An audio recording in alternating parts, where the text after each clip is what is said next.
नमस्कार दोस्तों, मैं हूं पूजा कुमारी। तो चलिए जानते हैं राजस्थान की 50 फटाफट खबरों को 10 मिनट में। उससे पहले आप इस वीडियो को कहां से देख रहे हैं कमेंट में जरूर बताएं। दूरदर्शन सेतु द्वारकाधीश के दर्शन भी आसान बनेगा, गुजरात में बोले पीएम मोदी। प्रधानमंत्री नरेंद्र मोदी आज गुजरात दौरे पर हैं। पीएम मोदी ने यहां 4,150 करोड़ रुपए से अधिक की कई विकास परियोजनाओं का उद्घाटन और शिलान्यास किया। पीएम मोदी ने विशाल जनसभा को संबोधित करते हुए कहा, आज मुझे दूरदर्शन सेतु के लोकार्पण का भी सौभाग्य मिला है। 6 साल पहले मुझे इस सेतु के शिलान्यास का अवसर मिला था। ये सेतु ओखा के बेट द्वारकाधीश से जुड़ेगा। ये सेतु द्वारका के दर्शन भी आसान बनेगा और यहाँ की देवता को भी बढ़ाएगा। पीएम मोदी ने कहा, मैं अहिर माता को उनके आशीर्वाद के लिए धन्यवाद देता हूँ। कुछ दिन पहले एक वीडियो वायरल हुआ था कि 37,000 अहिर महिलाओं ने एक साथ गरबा किया था। क्या है आयुष्मान योजना, जिसमें सरकार दे रही है 5 लाख रुपए तक के मुफ्त इलाज का लाभ। जाने क्या। जहां एक तरफ राज्य सरकारें अपने अपने प्रदेश की जनता के लिए कई तरह की लाभकारी और कल्याणकारी योजनाएं चलाती है, तो वहीं केंद्र सरकार भी कई योजनाओं का संचालन कर रही है। हर साल इन योजनाओं पर करोड़ों रुपए खर्च किए जाते हैं ताकि हर लाभार्थी तक लाभ पहुँच सके। ऐसी ही एक योजना आयुष्मान भारत योजना, जिसे सरकार चलाती है और इस पर भी काफी पैसे सरकार द्वारा खर्च किए जाते हैं। इस योजना से मौजूदा समय में एक बड़ी संख्या में लोग, अगर आप भी इस योजना से जुड़ना चाहते हैं तो पहले आपको इस योजना के बारे में जानना होगा, जो आप अगली स्लाइड में जान सकते हैं। तो चलिए जानते हैं आयुष्मान भारत योजना के बारे में।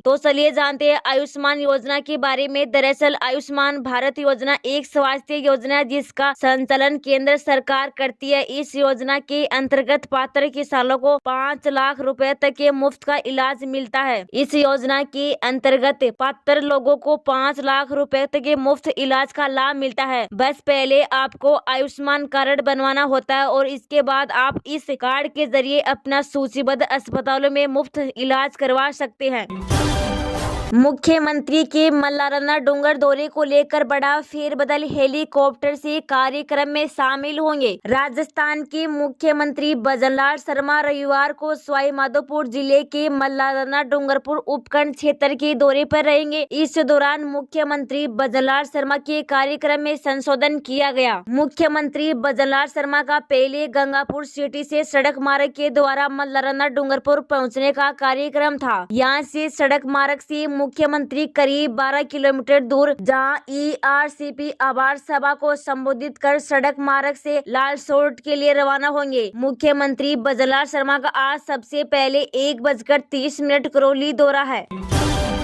इन किसानों को नहीं मिलेंगे पीएम किसान की 16वीं किस्त के 2,000 रुपए। जानिए क्या है वजह। योजना की देश के किसानों को सम्मानजनक जीवन प्रदान करने में वरदान पहल साबित हो रही है। पीएम किसान सम्मान निधि योजना की 16वीं किस्त की तारीख का ऐलान हो गया है। प्रधानमंत्री नरेंद्र मोदी द्वारा पीएम किसान सम्मान की 16वीं किस्त का हस्तांतरण 28 फरवरी 2024 को महाराष्ट्र के यवतमाल से किया जाएगा, जिसमें किसानों को यह किस्त डीबीटी के माध्यम से सीधा उनके बैंक खाते में हस्तांतरित होगी। पीएम किसान योजना के माध्यम से सभी लाभार्थी किसानों को सालाना 6,000 रुपए की वित्तीय सहायता प्रदान की जा रही है, जिससे अब तक 11 करोड़ से अधिक लाभार्थियों को 2.80 लाख करोड़ का हस्तांतरण किया जा चुका है। पीएम नरेंद्र मोदी 28 फरवरी को 16वीं किस्त जारी करेंगे। इसके तहत 21,000 करोड़ रुपए से अधिक की धनराशि से करीब 9 करोड़ किसान परिवारों को फायदा मिलेगा। पीएम किसान की 16वीं किस्त का फायदा पाने के लिए जमीनी दस्तावेजों को अपलोड, आधार को सक्रिय बैंक खाते में लिंक और ई-केवाईसी करवाना जरूरी है। जिन किसानों ने ये काम नहीं किया, उनके खाते में पीएम किसान योजना की 16वीं किस्त जमा नहीं की जाएगी, यानी किसानों को 16वीं किस्त के 2,000 रुपए नहीं मिलेंगे।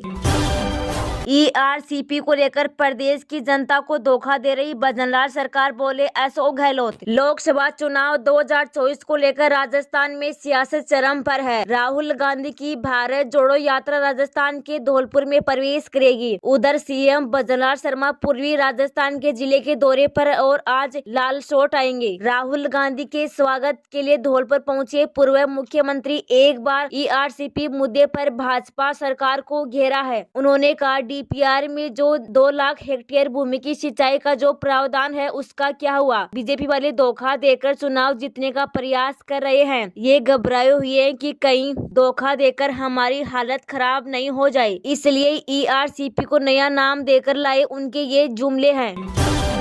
1 करोड़ घरों को 300 यूनिट मिलेगी मुफ्त बिजली, पीएम मोदी ने की घोषणा। जानिए इसके बारे में सब कुछ। नमस्ते दोस्तों, आपका स्वागत है हमारा आज के इस पोस्ट में। पोस्ट के माध्यम से मैं आपको सूर्य घर मुफ्त बिजली योजना के बारे में पूरी जानकारी देने जा रहा हूँ। प्रधानमंत्री सूर्य घर मुफ्त बिजली योजना क्या है और इसके बारे में पूरी जानकारी देने वाला हूँ। दोस्तों, हाल में ही प्रधानमंत्री नरेंद्र मोदी के द्वारा एक नई योजना को लॉन्च किया गया है, जिसका नाम है पीएम सूर्य घर मुफ्त बिजली योजना। इस योजना को हाल में ही प्रधानमंत्री के द्वारा शुरू की है। इस योजना का उद्देश्य मुफ्त में बिजली प्रदान करना है। इस योजना के माध्यम से देश के 1 करोड़ घरों में 300 यूनिट बिजली फ्री दी जाएगी, जिससे काफी ज्यादा लोगों को सुविधा मिलने वाली है। तो चलिए हम प्रधानमंत्री सूर्य घर में मुफ्त बिजली योजना के बारे में पूरी जानकारी जानते हैं। प्रधानमंत्री सूर्य घर योजना एक योजना है जो भारतीय सरकार द्वारा जल्दी लॉन्च की जाने वाली है। यह योजना राष्ट्रीय बिजली आपूर्ति नीति के तहत शुरू की गई है और इसका मुख्य उद्देश्य है लोगों को मुफ्त में बिजली दिया जा सके, उनकी काफी ज्यादा फायदा मिल सके, उनका बिजली बिल कम आए।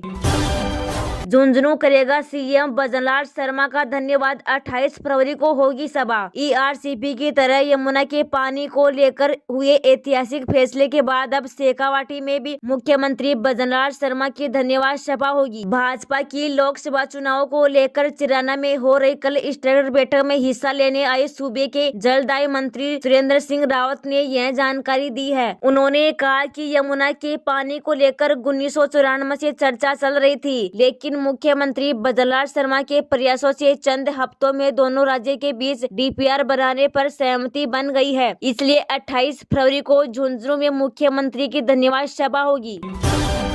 पुरानी पेंशन योजना पर बड़ी अपडेट, इन कर्मचारियों को करना होगा इंतजार, जाने कब मिलेगा लाभ। कर्मचारियों के लिए बड़ी खबर है, अभी उन्हें पुरानी पेंशन योजना का लाभ नहीं मिलेगा। फिलहाल इसके लिए प्रक्रिया शुरू कर दी गई है। कर्मचारियों को थोड़ा इंतजार करना पड़ सकता है। इसकी जानकारी शहरी विकास मंत्री द्वारा बजट सत्र में प्रश्न के लिखित उत्तर में दी गई है। दरअसल राज्य सरकार द्वारा कर्मचारियों के लिए पुरानी पेंशन योजना को लागू कर दिया गया है। नगर निगम के कर्मचारियों को अभी पुरानी पेंशन योजना का लाभ नहीं दिया गया है। नगर निगम शिमला सहित निकायों को पुरानी पेंशन का लाभ देने से पहले स्थानीय निकायों को प्राप्ति और देनदारी की वित्तीय का परीक्षण किया जा रहा है। इसके अलावा कर्मचारियों के वेतनमान की अधिकतम 17% की नियोक्ता अंशदान को पेंशन और ग्रेच्युटी फंड में नियमित रूप से जमा किया जा रहा है।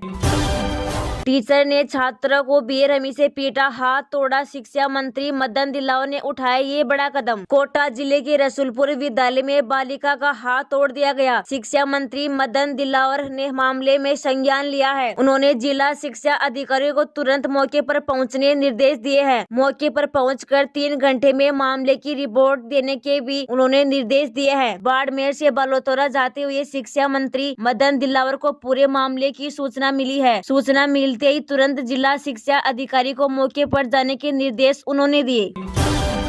राजस्थान में कोहरे ने तोड़ा 10 साल का रिकॉर्ड, 25 दिनों तक छाया रहेगा कोहरा। इस बार सर्दी के मौसम में पिछले 10 सालों में सबसे ज्यादा कोहरे का असर देखने को मिला। आमतौर पर बीकानेर में जहां तकरीबन 5 दिनों तक कोहरा पड़ता है, वहीं इस बार जनवरी माह के दिनों तक और फरवरी में 5 दिन कोहरे का असर रहा। गौरतलब है कि फरवरी में श्रीगंगानगर में 8 दिनों तक कोहरा रहा, लेकिन घना कोहरा 4 दिनों तक माना गया। बीकानेर में फरवरी माह में 5 दिनों तक कोहरा रहा, लेकिन मौसम विभाग ने उसे कोहरे को रेड श्रेणी में नहीं रखा। अगर दिसंबर से मार्च तक के बीच आंकड़े दिखे तो दिसंबर और जनवरी में 2-2 दिन और फरवरी में एक दिन कोहरा रहता है, लेकिन इस वर्ष में जनवरी में पिछले सालों के मुकाबले 10 गुना ज्यादा कोहरा छाया रहा। मौसम विभाग के निदेशक राधेश्याम शर्मा का कहना है कि जनवरी का महीना सर्दी के एतबार से ही सही था। फरवरी में भी फूल और दूसरे सप्ताह सप्ताह तापमान सामान्य रहा, लेकिन तीसरे सप्ताह में पारा चढ़ने लगा। इस बार सर्दी भी औसत हो रही है। इस बार सर्दी भी औसत ही रही। इस बार सर्दी के मौसम में बारिश भी ज्यादा नहीं रही। बीते सालों में हर बार फरवरी और मार्च में फसलें तबाह हुई, मगर इस बार मौसम की मेहरबानी रही। दिसंबर में तो सिर्फ बूंदे